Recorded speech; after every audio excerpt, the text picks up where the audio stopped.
Hello YouTube, Jumpy23 here. I'm following a similar route to Palette Prime, where I do all of the easiest maps first.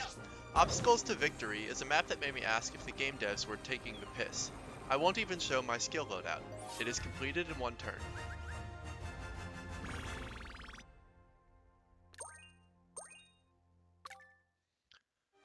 In full Gloom is only slightly less trivial, but still the sort of map that I easily could have one-turned as far back as Beacon Beach.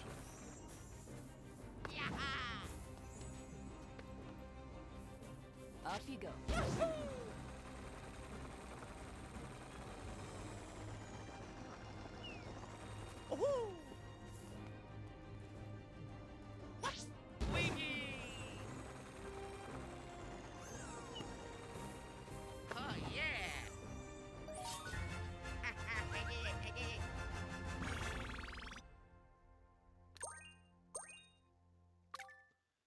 Time for a slightly more real seas map, Toad Trouble on Terra Flora. The goal is way too far to jump straight to.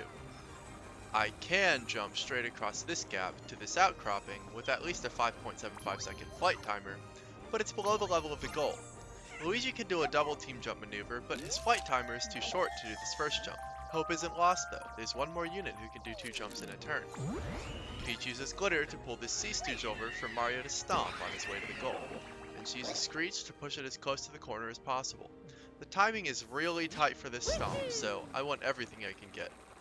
Since enemy placements on Toad levels are random, I guess it's probably possible to have nothing in glitter range, but I didn't have to rig this enemy formation, so it wasn't too improbable. The stage is set, and Mario clears Toad Trouble and Terra Flora in one turn.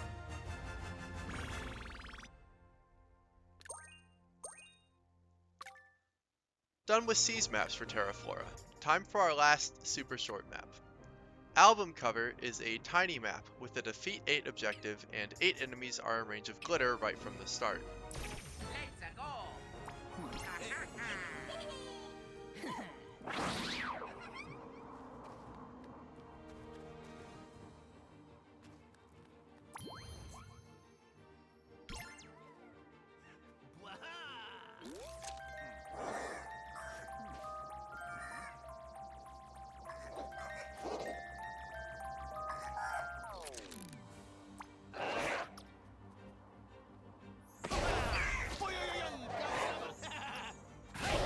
The depleters do need to be hit by 2 dashes each in order to reliably die to the fists, but that barely even counts as a hiccup.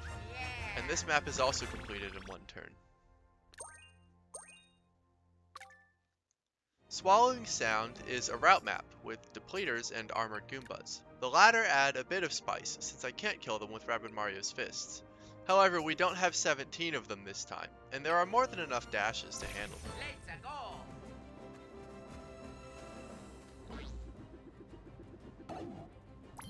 Rabbid Mario is able to pull most of the enemies together with a glitter here.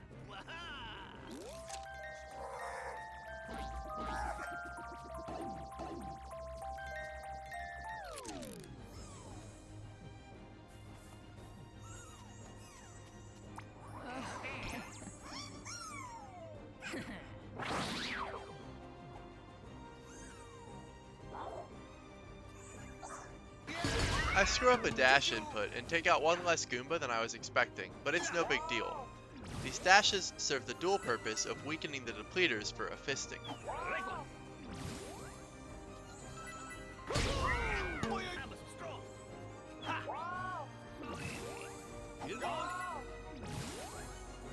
Edge can't quite reach the pipe at base, so I dash this armored Goomba first for a little extra movement. I'd have had to do it eventually anyway. Then she heads down to take out the final armored Goombas. Back in the Diva and the Bookworm, I explained how pipes don't reset your movement. There is one exception, which is annoying more often than it's helpful. If Edge gains extra move from a dash, then when she travels back through a pipe, her movement circle is reset. We get bit by this here, but it's nothing too bad. She can reach the final depleters with a team jump. Luigi will set up a Steely Stare to finish them off classic style.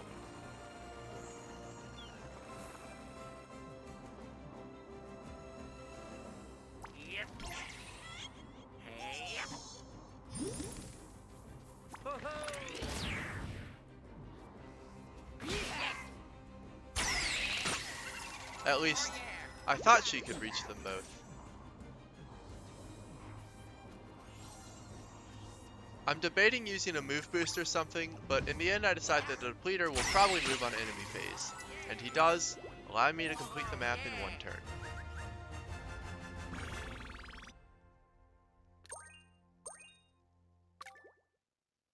Today's last map is the Warrior in the Windbag. This is a 2-unit Dark Mess Eyes map, a combination which gives me a bit of PTSD after the Kid and the King. I did have to rig this one's layout a bit too, but it wasn't nearly so bad, just a few minutes of resetting. I've loaded up on Quake and Geddon skills, including the new Aqua Quake that I got from the story missions of Terra Flora. I send Edge up to handle this side of the map because her initial move range is too short to reach a bounce pad without a team jump. However, only just now did I realize that this was a mistake.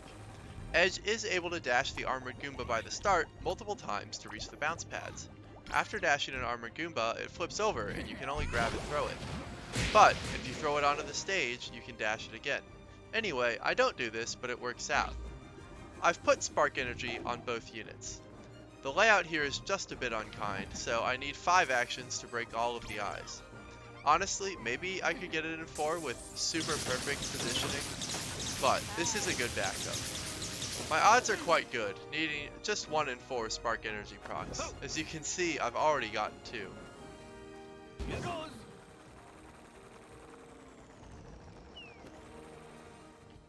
Wahoo!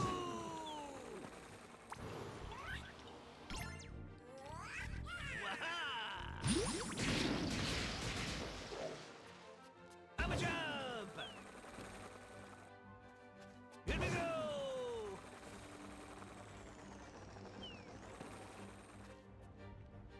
Ha-ha! Here goes! I change my mind and turn around here to give Edge a team jump up to the final platform.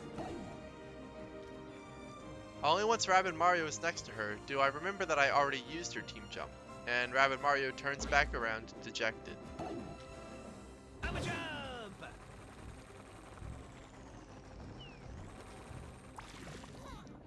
This is the part where I said maybe with extremely perfect positioning I could knock it all out, but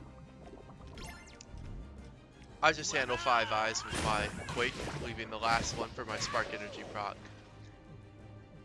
And with yet another proc, I finished the Warrior in the Windbag in 1 turn as well. See you next time with all of the Defend maps. Thanks for watching.